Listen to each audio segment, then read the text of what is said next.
King Lear is a circa 1606 play by William Shakespeare. In the play, the character of King Lear attempts to test his three daughters' devotion to him.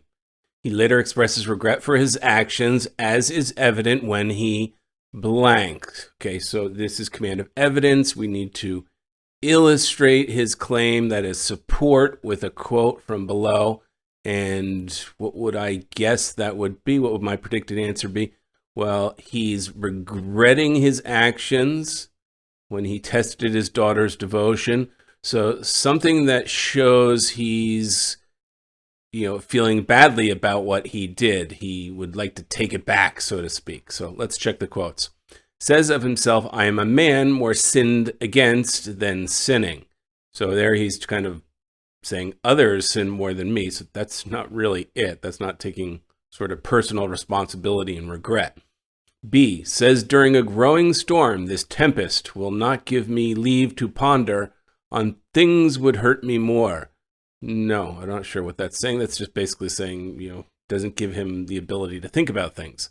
C, says to himself while striking his head. Okay, if he's striking his head, he's probably pretty angry at himself. Beat at this gate that let thy folly in and thy dear judgment out. So if he let his dear judgment out, that means he's regretting or thinking he was not of good judgment.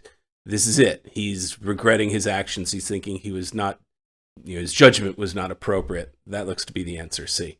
D, says of himself, I will do such things, what they are yet, I know not, but they shall be the terrors of the earth. That's just saying whatever he's doing or about to do is going to be bad. So C is the answer. Okay, another strengthens, supports, weakens, command of evidence, if true condition.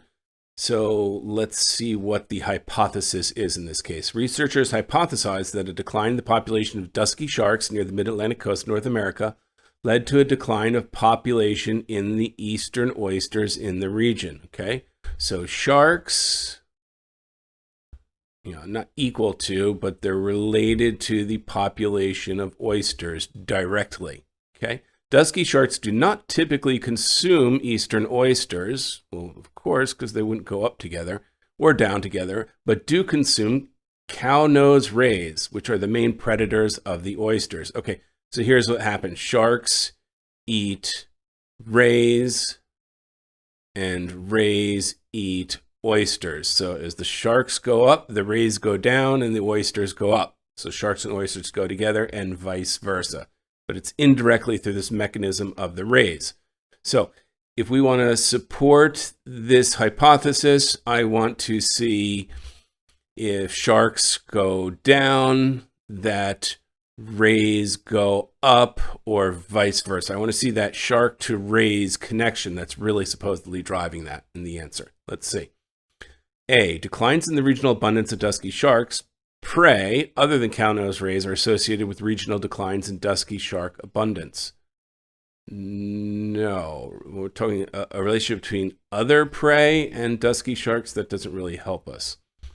B, eastern oyster abundance tends to be greater in areas with both dusky sharks and cow-nose rays than in areas with only dusky sharks. Now that kind of says our separate abundance is greater where there are cow-nose rays. That kind of is opposite to the effect. Cow-nose rays would reduce eastern oysters. C, consumption of eastern oysters by cow-nose rays in the region substantially increased before the regional decline in dusky shark abundance began. I'm not sure about that. The consumption of eastern oysters by cow-nose rays substantially increased before the decline? No, that wouldn't make sense. Why would it happen before decline in dusky sharks? The consumption would increase after, so that doesn't really work in favor. Let's hope it's D. Cow-nose rays have increased in regional abundance as dusky sharks have decreased. So yeah, there we go. Cow-nose rays up, dusky sharks down. That's exactly the relationship we want here that helps support the connection, the direct connection of sharks to oysters. It's through this indirect causation.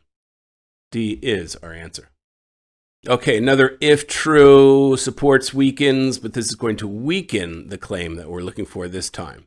So we want to weaken the claim by people who favored the traditional view of voter behavior. So we want to figure out what that is. That's our claim. Political scientists who favor the traditional view of voter behavior claim, okay, we're about to get it, that voting in an election does not change a voter's attitude toward the candidates in that election. So voting doesn't change your attitude. Focusing on each U.S. presidential election from 76 to 96, so-and-so tested this claim by distinguishing subjects who had become old enough to vote, and about half of them did, and otherwise similar subjects who were slightly too young to vote and thus did not vote. Okay, all of them did not vote. And they compared the attitudes of the groups toward the winning candidate 2 years later. So I would expect those attitudes, if I'm weakening the traditional view that whether you vote or not doesn't change your behavior or attitude, I want to see 2 years later, I want to see a change between the two groups. If I see a change between the two groups, that traditional view is not holding and we're weakening it. So A, subjects' attitudes toward the winning candidate 2 years after election were strongly predicted by subjects' general orientation. Okay, that says they didn't change, right? Regardless of whether they're old enough. So there's definitely no change between groups, which is not going to help us. B, subjects who were not old enough to vote in a given election held significantly more positive attitudes toward the winning candidate 2 years later than they held at the time. Okay, that says the non-voters changed, but it does not tell us anything about voting versus not voting, which is the claim we have to address. So it's irrelevant to our question. C, subjects who voted in a given election held significantly more polarized attitudes toward the winning candidates 2 years later than did subjects who were not old enough. Okay, there we go. That's a connection between the two. So if you voted, you were significantly more polarized, that's one way or another extreme, versus the ones who did not. So that's a definite evidence that voting changes your behavior, which weakens the traditional view. C is going to be our answer. Let's check D, though.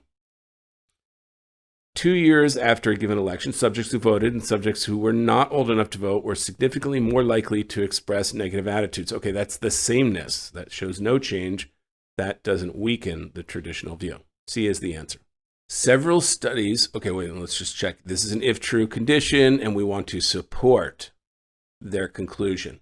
So several studies of sediment, dirt, piece of rock, and streams have shown an inverse correlation between sediment grain size and downstream distance from the primary sediment source. So what would that mean? The inverse correlation, they're bigger pieces of rock and dirt, and the longer we go, the smaller the size of the dirt, I guess, suggesting that stream length has a sorting effect on sediment, okay? In a study of sediment sample at more than a dozen sites in alpine streams, however, geologist so-and-so found that cross-site variation in grain size were not associated with differences in downstream distance, okay? So this is showing there is no effect, essentially, though they did not conclude that downstream distance is irrelevant to grain size. So they showed no effect of sorting, as we've seen from several studies, but in their case, they didn't conclude that that's not true because of cross-site variation. Rather, they concluded that sediment influx in these streams may have been sufficiently spatially diffuse to prevent the typical sorting effect from being observed. Sufficiently spatially diffuse. Okay, so I guess that means the influx, the actual grain that's coming in. Say we have the river, we have grain coming in here, here, here. It's not just a simple case where I can measure it downstream here and say, oh, my rocks are bigger and smaller. I have actually rocks coming in all over the place. So this is mixing from far away to closer. So across the site, we don't see that typical sorting effect. I think that's what's going on. So my answer here that would support their case is that the sediment or sources of rock is coming from different places along the stream in their cases. So let's see if we have that answer anywhere. These streams regularly experience portion of their banks collapsing into the water at multiple points upstream of the sampling sites. And yes, it would have to be upstream of the sampling sites, otherwise it wouldn't make a difference. So I think this is going to be a good answer. Let's check the others. B, the streams contain several types of sediment that are not typically found in streams where the sorting effect has been demonstrated. No, that's not really. It never said there's any difference in types of sediment.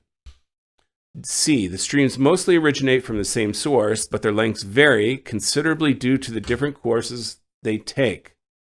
The streams originate from the same source, their lengths vary. What does the length of the stream have to do? I don't think that's part of the original study and therefore not part of what we expect. D, the streams are fed by multiple tributaries that carry significant volumes of sediment and that enter the streams. Okay, that almost looks like it could be good, but downstream of the sampling sites, that means there's just different rivers that are coming in downstream here from elsewhere, and that shouldn't affect our sampling upriver here. So that is not going to make a difference. A is the answer.